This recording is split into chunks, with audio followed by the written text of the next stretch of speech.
کی مجھے بڑی بات پسند ہے شیخ سعدی کی، قرضے لے لے کے مہمان نوازی کرتے تھے۔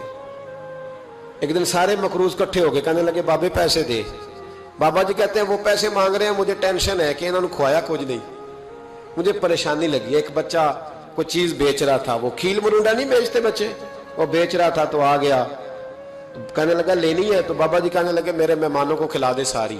بچہ بھی راضی ہو گیا کہ سارا اکٹھا ہی گاہک مل گیا، تو سارا جب کھلا دیا کہنے لگا پیسے، تو شیخ سعدی فرمانے لگے تو بھی بیٹھ جا، یہ سارے پیسے لینے آئے ہوئے ہیں، بیٹھ جا، ان کے پیسے انہیں ملیں گے تو تجھے بھی۔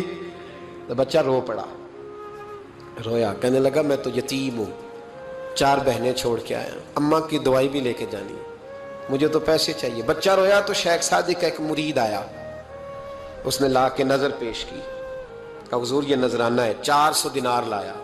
تو حضرت سعدی نے سب کو دیے، بچے کو بھی دیے، سب لوگ چلے گئے۔ تو ان قرض لینے والوں میں سے ایک بندہ سمجھدار تھا، حضرت سعدی کے پاس آ کے کہنے لگا بابا سمجھ نہیں آئی، ہم برسوں سے لینے آ رہے تھے، مل نہیں رہے تھے، کتنے مہینوں سے مانگ رہے ہیں نہیں مل رہے تھے، آج فٹافٹ مل گئے۔ تو شیخ سعدی بزرگ تھے نا، تو بزرگوں والی بات کر گئے، کہنے لگے تم میں رونے والا کوئی نہیں تھا نا، پوری مجلس میں ایک بھی رونے والا ہو تو سب کا کام بن جاتا ہے۔